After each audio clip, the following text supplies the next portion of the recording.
Madame Clergue, quel bilan faites-vous de la mandature sortante? Le bilan de la région, ça dépend pour qui.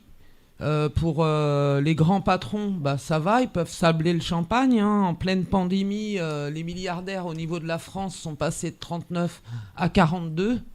Les profits du CAC 40 sont en hausse. Et ceux qui n'ont pas fait de bénéfices, ils se portent bien, comme Total, dont appartient le groupe Hutchinson auquel je travaille, comme Sanofi. Ils engrangent des milliards, mais pour les classes populaires, c'est la catastrophe. 1 million de pauvres de plus qui sont passés en dessous du seuil de pauvreté en 2020. Les chômeurs qui augmentent.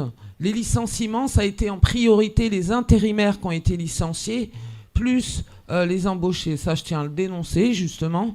Et la pauvreté s'accentue. Les classes populaires, dès le 10 du mois, c'est la fin du mois, peuvent pas payer leur loyer, leur facture.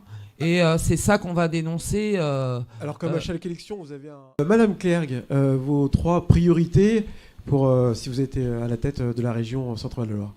Vous voyez, cette pandémie, elle a mis en lumière le fait que sans les éboueurs, sans les caissières, sans les soignants, rien n'aurait pu fonctionner dans cette société.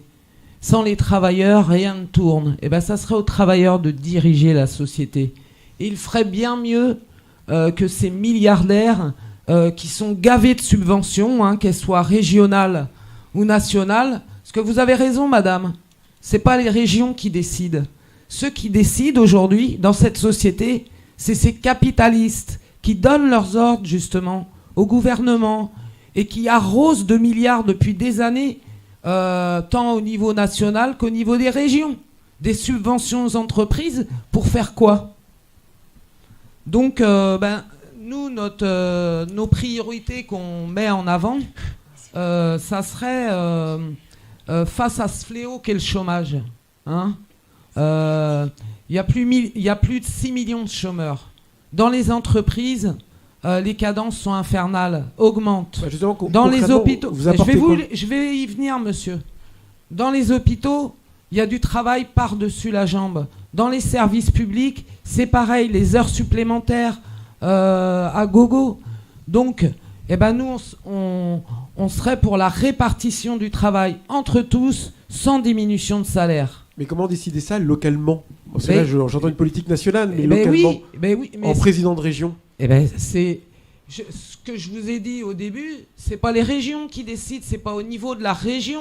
Aujourd'hui, le groupe, vous croyez que le groupe Michelin et Hutchinson, quand ils ont annoncé leur plan de licenciement, ils sont dans la région?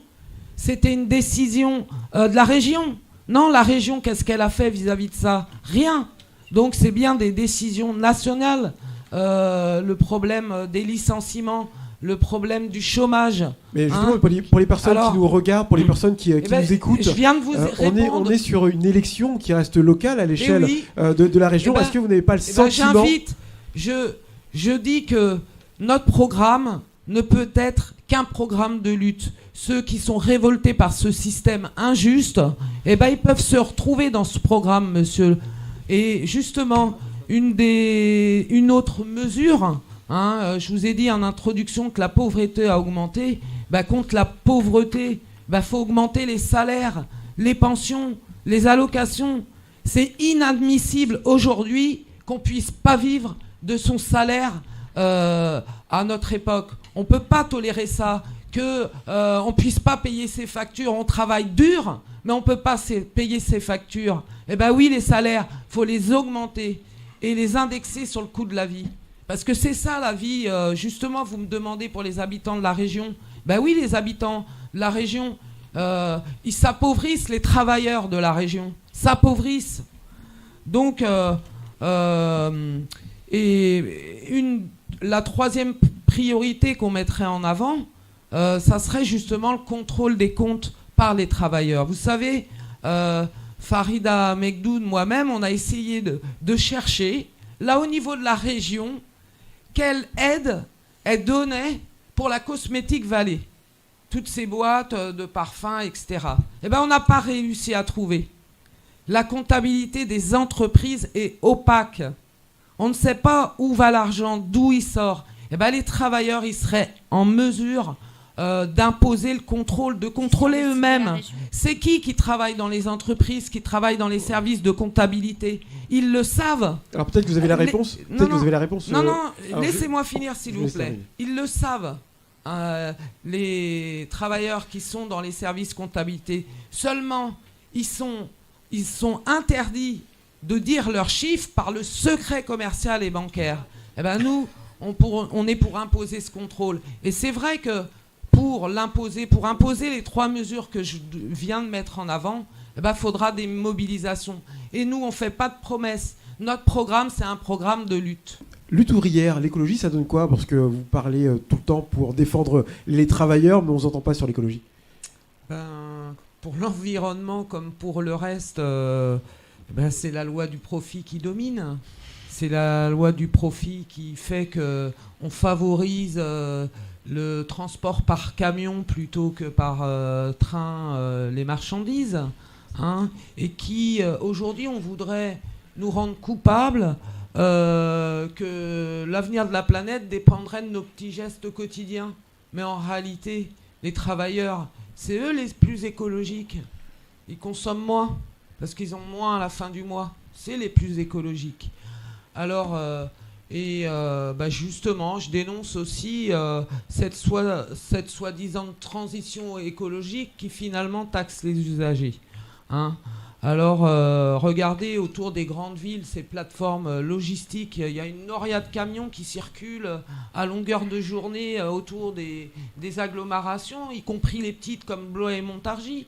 Les plateformes logistiques avec tous ces camions, ça pollue. Oui, on a favorisé cette organisation de l'économie à flux tendu, ça a favorisé ça. Et pour l'environnement, pour l'écologie, comme pour le reste, faudra renverser le capitalisme pour rendre la planète plus propre. Parce que regardez, le dernier, il y a des sommets sur l'écologie régulièrement. Au dernier, à Davos, là, ils ont pris des décisions, on va faire quelque chose pour l'écologie. Ils sont repartis à 1500 jets privés. Oui, c'est n'y croient que ceux qui veulent bien y croire. Voilà, donc pour avoir une planète propre, faudra un système économique propre et renverser le capitalisme. Pour ma part, c'est à la population de décider. C'est à elle de décider collectivement si oui ou non il faudrait un aéroport. Et qu'est-ce que je veux dire? Savoir justement connaître quel marché, quel profit vont en tirer les grosses boîtes du bâtiment. Faut connaître les choses. Vous laissez la population décider. Exactement, c'est à la population, c'est ceux qui habiteront à côté, ceux qui subiront les nuisances. Enfin, je veux dire, c'est à eux de décider, de voir quel profit vont en tirer ces grosses boîtes du bâtiment aussi. Je me permets de répondre par rapport à ce que vous venez d'évoquer, que s'il n'y a pas de patron, il n'y a pas d'emploi. N'empêche que la pandémie, pendant la pandémie, s'il n'y avait pas eu tous ces hospitaliers, ces travailleurs, combien souvent travaillaient, c'était pas forcément les chefs qui venaient au boulot. S'il n'y a pas de travailleurs, la société ne fonctionne pas. Alors, voilà. Le patron, c'est quelqu'un qui bosse, c'est là-dessus où je voulais recadrer le débat. Moi, je suis un chef d'entreprise qui travaille 15 heures par jour, madame, donc vous ne pouvez pas dire. Moi, je vous parle du grand patronat. Je vous parle du grand patronat. Je parle du grand patronat qui, aujourd'hui, fait la pluie et le beau temps dans cette société, et y compris les petites entreprises sont souvent bien des sous-traitants. Si déjà on revoit les conditions de travail, vous êtes vraiment en avance. Vous êtes vraiment en avance. On diminue le temps de travail, on le répartit. Sur la sécurité, si vous avez un mot, s'il vous plaît. Oui, j'ai un mot, plusieurs même. Je dénonce toutes ces listes de droite et de gauche qui servent et cultivent le sentiment d'insécurité pour se faire élire en jouant sur les mots. Parce qu'en réalité, évidemment, la petite délinquance et les incivilités empoisonnent la vie des habitants, mais ce qui nourrit la situation actuelle, ça justement, c'est le chômage. C'est ce chômage endémique, l'insécurité au travail, l'insécurité de l'emploi, de la misère, des fins de mois difficiles. et de ne pas pouvoir se loger ou de se nourrir. Et donc, pour vraiment lutter contre la délinquance et les incivilités, il faut s'attaquer à la racine du mal, c'est-à-dire le chômage, les inégalités sociales. Et puis pour rompre avec le chacun pour soi, eh ben justement, il faut une solidarité entre les habitants des quartiers populaires, ce qui voudrait dire le renouveau du mouvement ouvrier, justement, et de ses combats pour changer le monde, pour changer cette société. Alors en ce qui concerne les trains, je ne sais plus, l'un d'entre vous parlait de rajouter du monde dans les trains ou les bus. Ben, oui, depuis des années, la SNCF supprime des postes. Les conducteurs de train se retrouvent tout seuls puisque les contrôleurs les postes ont été supprimés. Il est là le problème. Oui, dans les trains, dans les bus, dans les transports, s'il y avait le personnel suffisant, ben, ces problèmes-là seraient moindres. Comme tous les secteurs de l'économie, ce secteur il fonctionne grâce à des travailleurs variés, qui soient guides, qui soient employés dans les hôtels, dans la restauration. Mais un grand nombre d'entre eux sont des travailleurs précaires, justement, saisonniers, parfois sans papier. Et ben, la crise, la pandémie, elle a diminué leurs revenus de façon importante et elle a aggravé cette précarité. Et dans le même temps, les chaînes hôtelières, elles ont reçu des aides publiques énormes qui sont encore pour aller gaver les actionnaires. Alors l'argent public, celui des profits, il devrait servir à permettre à tous ces travailleurs de vivre décemment toute l'année.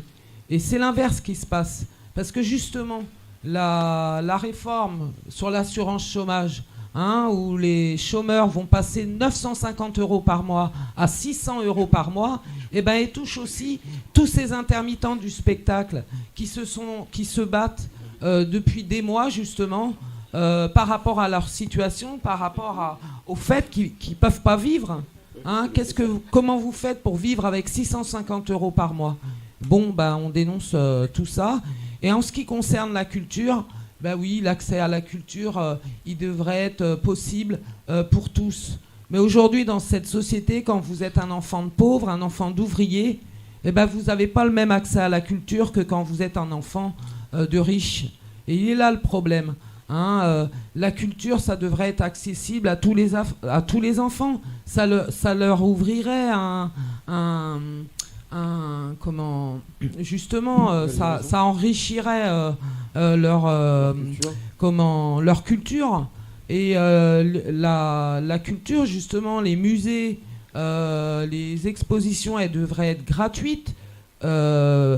Et les transports pour y aller, ça devrait être gratuit ou bon marché. Ou si c'est bon marché, faut augmenter les salaires pour que les travailleurs puissent justement aller visiter, aller au théâtre, aller voir à Paris pour aller à l'opéra.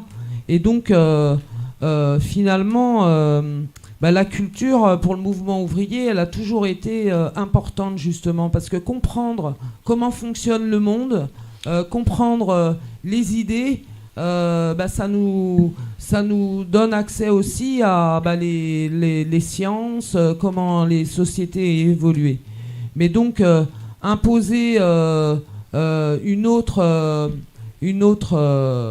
imposer de prendre sur les profits justement pour l'accès à la culture pour tous, c'est se heurter à ces grands groupes industriels.